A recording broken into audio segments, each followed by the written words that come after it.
The man arrived at the Baton Rouge bus depot at a little over 11 on Monday morning. Harry Prince told him that it had been a pleasure. If the man needs any loft insulation, he should reach out anytime. Harry handed the man his card, but the man does not need the card. He knew better. He knew that 12 years ago, Harry crashed his car while drunk. He walked away unfazed, but his wife has been in a wheelchair ever since. Currently, Harry has 5 different girlfriends that he chose not to hide from his wife, no matter the pain it causes her.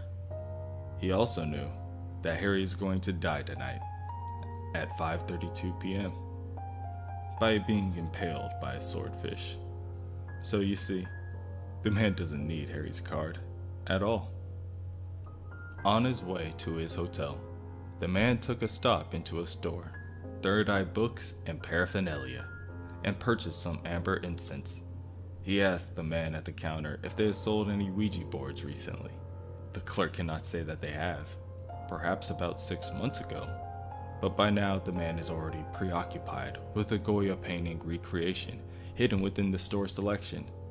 He remembered Goya showing him the original sketches of this art, but he lost touch with them and he never got to see the finished work. He'll take it.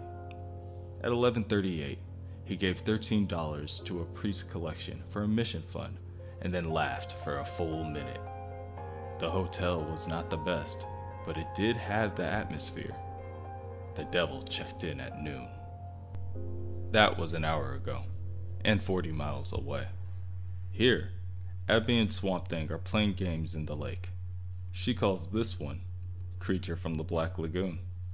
They get a chance to relax in the grass underneath the warm sun, and Swamp Thing mentions to Abby that he hasn't seen her husband, Matt, around lately. Abby tells Swamp Thing that she and Matt aren't spending a lot of time together. She blames herself mostly. She knows that she is high-strung, but maybe things will get better once she starts a new job. Elysium Lawn's Center for Autistic Children. A woman named Deanna French showed her around. During her walkthrough, she saw a slew of differently abled children, but none stood out more than Paul. Paul made Abby spell her name for him, and when she complied, he quickly told her that she was too witchy. The boy made it more than obvious that he was not a fan of her, but Deanna explains that he had only been a resident at Elysium for about 3 months now. He's only 6, and both of his parents were killed in a freak wiring accident. Deanna shows Abby Paul's journal. There are various violent drawings, but none more distinct than that of the Monkey King, the creature obsessed with spelling. If he comes for you, that's it. You're dead forever. The children there are certainly intense, Deanna admits. When she first arrived, they scared her too. She promised herself that she would leave the first chance she got. That was 8 years ago, and she's still there. Abigail wants to be like that someday, and this is her first step. She starts tomorrow, and this will give her a chance of helping other people with their problems, besides having people deal with hers, which will be good. With one last comment on Swamp Thing's changing color, she tells him goodbye. She needs to make her way to Baton Rouge to pick some things up from the store. Swamp Thing explains that autumn is coming, and with autumn, there is change. After Abby leaves, Swamp Thing stands and listens to the water, the trees, the insects. Autumn is coming. Autumn and something else. Something dark. In the corner of his eye, a sudden blur of gray, moving through the treetops. Up and to the right, he turns, focuses, but it's gone. He stands, he wonders, what comes with autumn? The man visits an auction. On his way out, he meets another. This man is looking for the lawn furniture. The man with the Ouija board unfortunately has not seen any. The smoking man says that it doesn't matter. Well, while the smoking man has his ear, He tells the man with the Ouija board that all of this stuff came from some family that died. A man and wife died, and the kid is in the loony bin. He hears. Anyway, the smoking man's wife is bidding on the lawn furniture so that next summer they can do some real relaxing. The man with the Ouija board tells the smoking man, Mr. Cornell, that next summer he will be in jail for manslaughter. You see, Selena will not like the lawn chairs, he tells Mr. Cornell, and bids him farewell. At the Briar Woods Motor Inn, Abigail prepares to leave for Baton Rouge. Her husband, Matt, is currently upset with her. He believes that his wife should be more attentive. He hates that she's going to make him say it, but she has been getting a lot more excited about those kids than she has about him lately. That's all. Abigail doesn't say a word. She looks at her husband and turns to leave. She steps out the door and makes her way to their car, starting it up and driving it off into the distance. It is not until Abby leaves that Matt stands. He walks to the window and watches her as she leaves. His anger quickly begins to boil. He cannot stand when he is disrespected. He looks over to the discarded clothes on the floor and tells them to get up. Something snickers as it uncoils from beneath the bed. Something rustles as it clambers down the drapes. Matt Orville is happy in a very personal heaven. He tells his makeshift wife to get down on her knees and apologize. Paul remembers listening to his parents play with their new Ouija board late that night. They got it at Third Eye. He remembers his father explaining to use it. You put your fingertips on it and wait for it to jump. But don't worry, that just means it's spelling something. Now, be careful. Now is the time to be serious. It is not the time to be distracted or misspell. The two parents giggle, but try to keep it quiet. Suddenly, they smell something rancid.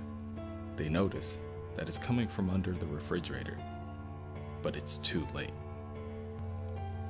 The vicious creature attacked, and its jaws opened up to an unnatural angle, and its razor-sharp teeth and claws protruded as the creature lunged forward. That night, Paul laid awake upstairs. He heard it all. The screaming, the sound exactly like eating lettuce, the silence that followed. And then the footsteps, and the light as his bedroom door swung open. But that was not the most awful thing. It was the way that it nuzzled against him. It was the way that the fur on the snout was sticky when it kissed his hand. That was the most awful thing. Back at the auction, Bobby, the smoking man, is tying a swordfish to the hood of his car. He has no idea where he's going to put it in his house, let alone if it's legal driving with it on the roof of his car. His wife, Selena, tells Bobby to be quiet. She bought the fish because it's her money. She can do what she wants with it. Plus, she didn't like the lawn chairs. Bobby, as feeble-minded as his wife says he is, blames her new boyfriend, the man with the Ouija board, for putting her up to this. Jesus, Bobby. Just drive, says Selena. It's 10 minutes after 5. The shadows are growing longer. Something is wrong. Something has been wrong all day. The birds are silent in the branches. The gators stay close to the bank, stomachs full of rocks and broken turtle shells. Troubled, he sits and sleeps and dreams. It is a dream of someone else, someone who wore flesh and not foliage, a frightened man, a man in a furnace, Alec Cullen. He can hear the roar of the explosion, hear the dreadful sizzling and bubbling and popping. He is propelled, a blazing, stringless puppet stumbling through the flames like some Catholic martyr, and he screams and falls and wakes and thinks, what is it that comes with autumn? And knows it is fear. It is fear that comes with autumn. He feels it. It thrums beneath his fingers, and its bouquet of soured sweat is not masked by the incense. Within the dark pool of his mind, images unfold, opening like anemones in brine. The man, the woman, the boy awake upstairs, the planchette moving, Amux, Hodel, Kamara. The penultimate fragment of the cryptogram tumbles into place, an invocation spelled out by a Ouija board. That was how the damn thing had clawed its way into the world of sanity and reason. There is much to be done. It is already 5:30. Downtown, Abby is having a hard time getting herself away from the nuisance whose gaze she accidentally caught. He introduces himself as Harry Prince, and he is not easily deterred. He works in loft insulation and is down here for the convention. Maybe they could both use the company in this strange town of Baton Rouge. Abby declines, and Harry crosses the street in order to follow her. The least she could do is take his card. Harry is one step too short and stops unknowingly in front of a vehicle. Bobby tries to stop his car. He presses on the brake pedal with all of his might, and he succeeds. Unfortunately, the swordfish was not fastened on tautly and flies off, impaling poor Harry.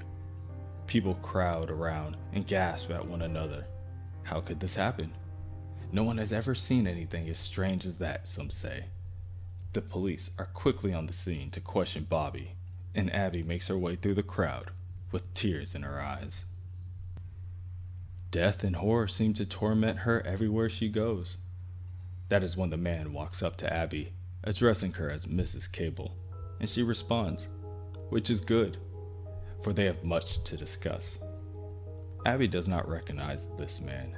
She has never seen him before in her life and asks him who the hell he is.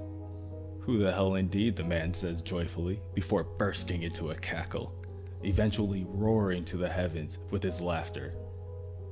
When it subsides, he asks Abby for her forgiveness in the sudden laughter, and then introduces himself. His name is Jason. Jason Blood. Blood on its muzzle. Blood on the hands where it kissed him. He laid awake all night, unmoving. Its sickly breath warmed upon his neck. In the morning, the Monkey King had gone. The neighbors called and found the bodies of his parents. Then, the police were called and found him. They took him to the police station, but he couldn't tell them anything. They took him to the hospital, but they couldn't do anything either. Finally, they brought him to Elysium Lawns, and they couldn't help. They didn't believe him when he told them about the Monkey King. They thought he was crazy, but he wasn't. The Monkey King licks his cheek. He knows what it wants. It wants him to be its friend. It wants him to tell it what to do. But he can't. He doesn't know how. And so, it does just what it wants. The little girl in the next room, called Roberta. At age 4, Roberta accidentally smothered her infant brother with a polyethylene bag. That's why she's here. The taste of her fear is bright and coppery. It thinks both deeply and well. In the next room is a boy named Michael, and after that, John, and then Jessica, and Delroy, and Simone. There are many children, but the night is long, and it is very hungry.